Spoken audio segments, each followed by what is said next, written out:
अस्सलाम वालेकुम। आज की हमारी इस वीडियो का टॉपिक है essay of truth by Francis bacon.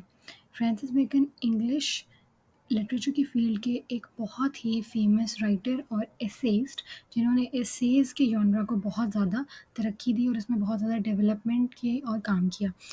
इनके कुछ एसेज़ जो हैं वो बहुत ज़्यादा फ़ेमस हुए, जिनमें ही एक ऑफ ट्रूथ है। और फ्रांसिस बेकन की अगर बात की जाए तो इनके एसेज़ इस तरह के होते हैं कि उनके अंदर फ्रांसिस बेकन ने बहुत ज़्यादा मोटिवेशनल बातें की होती हैं, इंस्पिरेशनल बातें की होती हैं, और इनके एसेज़ शॉर्ट होते हैं। और इनके एसेज़ में यूजुअली इस्तेमाल किया गया होता है पुरानी रेफरेंसेस का, like from language of Latin, Greek, इस तरह के काफ़ी सारे कोटेशंस इस्तेमाल किए होते हैं, पुराने वर्ड्स इस्तेमाल किए होते हैं, पुराने और मज़ीद राइटर्स का रेफ़रेंस होता है। और काफ़ी ज़्यादा लिटरेरी एग्ज़ाम्पल्स भी होती हैं। मतलब अगर कोई बेकन के एसेज़ को पढ़ता रहता है, सो उसकी नॉलेज या तो बहुत वसीअ होनी चाहिए, या फिर बेकन के एसेज़ को पढ़ के वो बहुत वसीअ हो जाएगी। तो बेकन के एसेज़ जो हैं वो लाज़मी तौर पे स्टूडेंट्स को पढ़ने चाहिए अपनी लाइफ़ के अंदर, क्योंकि इनके अंदर बहुत ज़्यादा हमारी प्रैक्टिकल लाइफ़ से रिलेटेड बातें होती हैं और एग्ज़ाम्पल्स होती हैं। इसी तरह आज जो हम ऐसे डिस्कस करने जा रहे हैं, जो कि है ऑफ ट्रूथ, इसके अंदर भी इन्होंने रीज़न्स बताए हैं कि लोग सच बोलने से भागते क्यों हैं, लोग झूठ की तरफ क्यों राग़िब होते हैं। उसके अलावा इन्होंने सच बोलने पे एम्फसाइज़ किया है और उसके फ़वाइद भी बताए हैं कि क्या-क्या फ़ायदे होते हैं अगर हम सच बोलते हैं। एस्से का जो स्टार्ट है वो उन्होंने लिया है एक सवाल से, जो कि सवाल वो लिखते हैं व्हाट इज़ ट्रूथ, जो कि बोला है पायलट ने, जो कि थे रोमन एम्पायर के गवर्नर। इनकी बात से इन्होंने स्टार्ट लिया है अपने एस्से का, और वो ये एक ऐसा शख्स था जिसको ज़्यादा फ़र्क नहीं पड़ता था ट्रूथ से, या वो ज़्यादा कोई दिलचस्पी नहीं रखता था ट्रूथ में। सो यहाँ से वो एस्से को स्टार्ट करते हैं, और आगे मैंने पूरी की पॉइंट्स जो हैं वो इस वीडियो के अंदर हम डिस्कस करने जा रहे हैं कि इस एस्से में बेसिकली क्या-क्या बातें बेकन ने की थी। यहाँ से स्टार्ट करते हैं एस्से को जानना। सबसे पहले उन्होंने रीज़न्स बताए हैं झूठ बोलने के, कि झूठ क्यों बोला जाता है, क्या रीज़न्स होते हैं।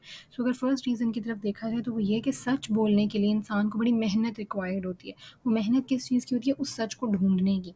जैसे झूठ जो होता है वो तो इंसान ने खुद गढ़ना होता है, तो वो कुछ भी बोल सकता है। लेकिन जो सच होता है उसको ढूँढने के लिए मेहनत चाहिए होती है। लोगों को एक सच बात को पता करने के लिए बहुत ज़्यादा, आप कह सकते हैं जैसे आम ज़ुबान में हम बोलते हैं, पापड़ बेलने पड़ते हैं। इस मेहनत से भागने के लिए कुछ लोग जो हैं वो झूठ का सहारा लेते हैं और सच्चाई की तरफ कोई भी इंटरेस्ट शो नहीं करते।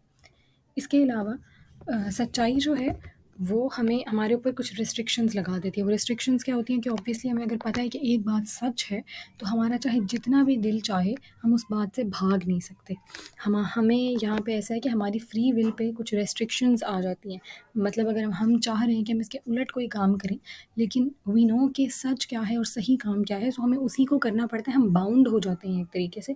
तो जो लोग झूठ का सहारा ज़्यादातर लेते हैं, वो इसलिए भी लेते हैं कि उनको सच वाले काम में ना उनकी फ्री विल जो है वो रिस्ट्रिक्ट हो रही होती है। वो चाहते हैं कि हम झूठ से ही सहारा ले लें, वही हमारे लिए बेहतर है।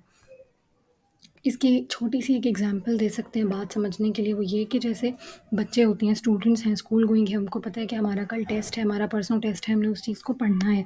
तो ये हो सकता है चीज़, पढ़ाई जो है वो उनके फ्री विल के अगेंस्ट जा रही है। कुछ बच्चे, उनका फ्री विल, लाइक उनका दिल नहीं चाह रहा पढ़ने का, बट उनको फिर भी पढ़ना है क्योंकि उनकी मजबूरी है। अब उनकी अगर उस बच्चे की माँ आके उससे पूछती है कि आपने पढ़ाई कर ली है और टेस्ट के लिए प्रिपेयर कर लिया, और वो बोल देगा हाँ जी मैंने कर लिया, इवन दो उसने नहीं किया। ये क्यों उसने बोला, क्यों यहाँ पे उसने झूठ बोला? क्योंकि वो नहीं चाह रहा कि वो अपनी फ्री विल के अगेंस्ट जाके पढ़ाई करे। वो यहाँ पे झूठ बोल रहा है उस चीज़ से बचने के लिए। ये एक और रीज़न है। इसके आगे हम चलें तो क्या रीज़न है कि कुछ लोग ही ऐसे होते हैं कि वो इंक्लाइंड होते हैं टुवर्ड्स फ़ॉल्सहुड या टुवर्ड्स लाइज़। क्यों? क्योंकि उनकी नेचर ही ऐसी होती है। वो नेचर में ना कुछ लोगों की ऐसी शरारत शामिल होती है कि उनको बस गलत चीज़ों की तरफ बहुत इंक्लिनेशन होती है उनकी।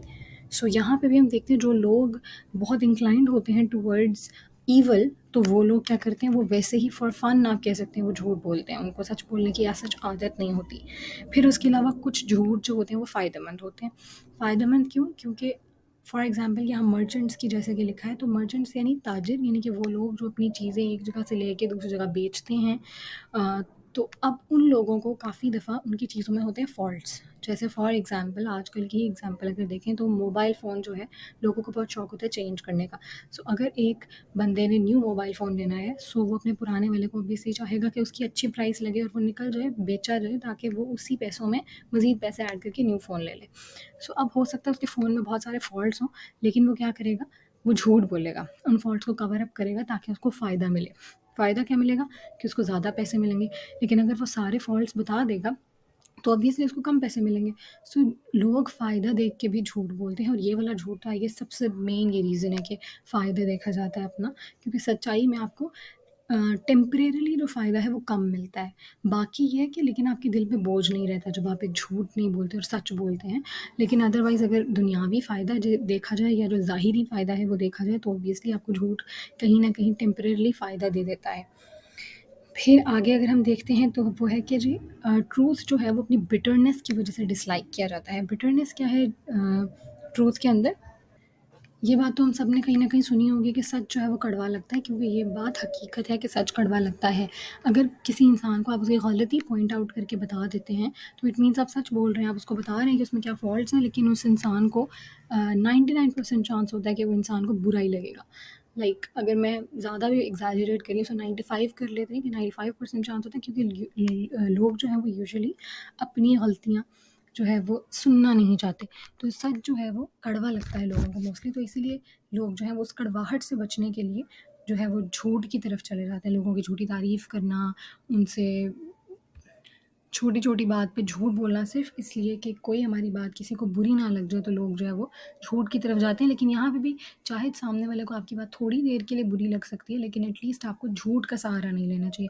तो ये सारे वो पॉइंट्स हैं, वो रीज़न्स हैं जो बेकन ने अपने एस्से के अंदर बताए हैं कि क्या-क्या रीज़न्स हैं कि लोग जो है वो झूठ की तरफ बहुत ज़्यादा राग़िब होते हैं और झूठ बोलना प्रेफ़र करते हैं। आगे हम देखेंगे इम्पोर्टेंस ऑफ ट्रूथ, कि बेकन ने अपने एस्से के अंदर क्या-क्या फ़वाइद बताए हैं सच बोलने के, कि अगर हम सच बोलते हैं तो क्या फ़ायदे हमें हासिल होते हैं। सबसे पहला तो ये कि जो इंसान मुसलसल सच बोलता है और सच्चाई की तरफ ही रहता है, सो उसकी जो डीलिंग्स होती हैं लोगों के साथ वो बहुत क्लियर होती हैं, क्योंकि वो बात को घुमाता-फिराता नहीं है। तो आप हर बंदे से सच और सीधी बात करेंगे तो आपकी बातें हमेशा सेम रहेंगी। मतलब आपने एक बंदे से जो बात कही है वो आप दूसरे बंदे से कहेंगे, क्योंकि वही सच है। लेकिन अगर आप झूठ बोलते हैं क्योंकि आपने झूठ खुद से गढ़ना है, तो हो सकता है कि आपकी बातें डिफरेंट होना शुरू हो जाएँ। एक बंदे से आप उसी टॉपिक पे एक तरह बात करते हैं, तो दूसरे बंदे से उसी टॉपिक पे डिफरेंट तरीके से बात करते हैं, क्योंकि दोनों से आपने झूठ बोला है। और झूठ क्योंकि सच नहीं होता, तो वो इंसान भूल सकता है कि उसने क्या स्टोरी उधर बनाई थी। तो इस तरह ये होता है कि बंदे के ऑनर पे बात आती है, बंदे की सेल्फ रिस्पेक्ट पे बात आती है। तो अगर एक बंदा सच्चा है और हमेशा क्लियर रहता है अपनी डीलिंग्स में, तो उस पे कोई बात नहीं आती है उसकी कैरेक्टर पे भी इवन। इसके अलावा बेकन ये भी कहते हैं कि जो फ़ॉल्सहुड है, यानी कि जो झूठ बोलने की एक आदत है, वो एक तरह का एलॉय है। एलॉय अगर आप लोगों ने ये टर्म अपने केमिस्ट्री में, इस तरह के सब्जेक्ट में, साइंसेज़ में पढ़ी होगी, कि हम 2 या 2 से ज़ायद मेटल्स और इन चीज़ों के एलिमेंट्स के मिक्सचर को जो हम एक चीज़ के अंदर करते हैं, उसको एलॉय कहते हैं। ये मिक्सचर जो एलॉय का होता है, ये यूजुअली एक मेटल होता है और दूसरा मोस्टली नॉन मेटल होता है, या इस तरह के कुछ और कॉम्बिनेशंस भी होते हैं। तो ये चीज़ें जो हैं डिफरेंट चीज़ें बनाने के काम आती हैं, मतलब जो डिफरेंट एलॉयज़ हैं वो डिफरेंट चीज़ें बनाने के काम आते हैं। तो यूजुअली कॉइन्स जो हैं वो एलॉयज़ से बनते हैं। सो यहाँ पे बेकन जो बात कर रहे हैं एलॉय की, वो कह रहे हैं कि गोल्ड और सिल्वर का अगर हम कॉइन बनाएं, तो एलाय जो होता है उसमें वो एक तरह का एलॉय होता है, कि मतलब एलॉय का काम ये होता है कि वो चीज़ को बेहतर तो काम करवा सकता है, लेकिन वो प्योर नहीं होता। हम किसी भी एलॉय को ये नहीं कह सकते कि कोई प्योर चीज़ है। तो इट मीन्स जो फॉल्सहुड है वो हमारी प्योरिटी को इफ़ेक्ट करता है, कि हम इम्प्योर होना स्टार्ट हो जाते हैं जब हम झूठ बोलना शुरू करते हैं। इसके अलावा साथ ही वो ये भी कहते हैं बेकन कि फॉल्सहुड जो है वो डिस्ग्रेसफुल है, कि यानी कि जब आपका झूठ खुलता है तो आपको बेइज़्ज़ती के अलावा किसी चीज़ का सामना नहीं करना पड़ता। तो ये बिल्कुल ऑब्वियस बात है कि अगर आप किसी लोगों को पता चल जाए कि आपने झूठ बोला था, झूठ कहा था, तो वहाँ पे आपको सिर्फ़ डिसग्रेस का सामना करना पड़ सकता है, और उस इंसान को फिर इज़्ज़त की निगाह से कोई नहीं देखता।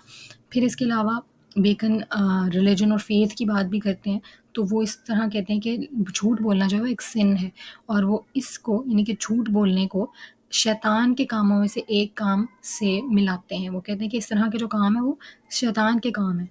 सो यहाँ पे हम देखते हैं कि सच्चाई की इम्पोर्टेंस वो बहुत अच्छे से बयान करते हैं, और मैंने आगे लिखे हैं कुछ रेफरेंसेस जो कि बेकन ने दिए हैं अपनी इस एस्से ऑफ ट्रूथ के अंदर। स्टार्टिंग में जैसे मैंने बताया था कि एस्से को स्टार्ट करते हैं एक सवाल से, जो कि है व्हाट इज़ ट्रूथ, जो कि पायलट ने पूछा था, और वो कौन थे, रोमन गवर्नर थे। और ये जो शख्स था जो कि रोमन गवर्नर, इनको कोई ज़्यादा दिलचस्पी नहीं थी सच्चाई ढूँढने में।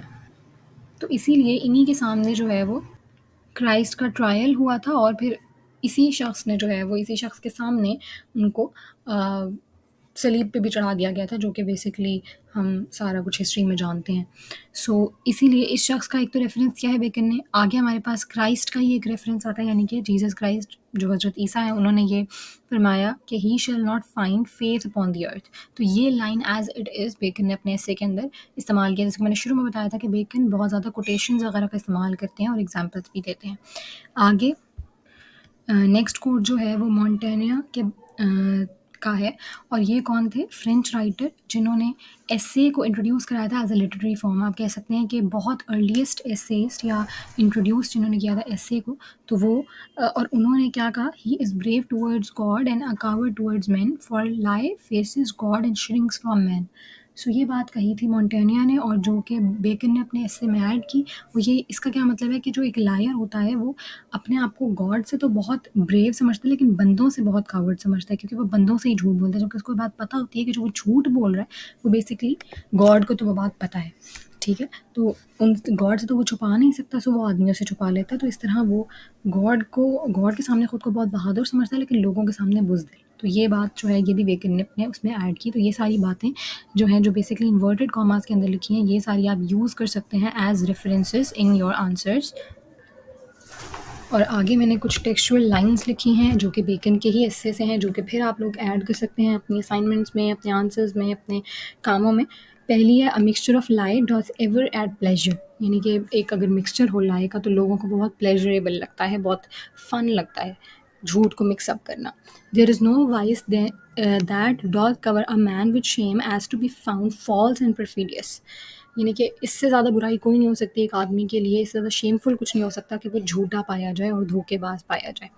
आगे है, that mixture of falsehood is like alloy in coin of gold and silver which may make the metalwork the better but it embellishes it। ये इम्बेस्ट जो वर्ड है ये एंशंट है, आर्केइक है, मतलब आजकल इस्तेमाल नहीं होता। एंशंट इंग्लिश का वर्ड है और इसका मतलब होता है कि किसी चीज़ को उसकी वैल्यू डाउन कर देना, वैल्यू में गिरा देना।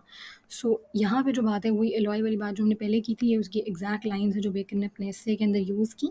वो ये कि वही गोल्ड, अगर गोल्ड और सिल्वर के कॉइन्स बनाए जाएँ तो झूठ जो है वो उनके अंदर एक तरह का एलॉय होता है और उनके अंदर इम्प्योरिटी पैदा करता है। चाहे उससे काम अच्छे से निकल जाता है, मेटल अच्छे से वर्क करता है, बट वो उसको वैल्यू उसकी डाउन कर देते हैं।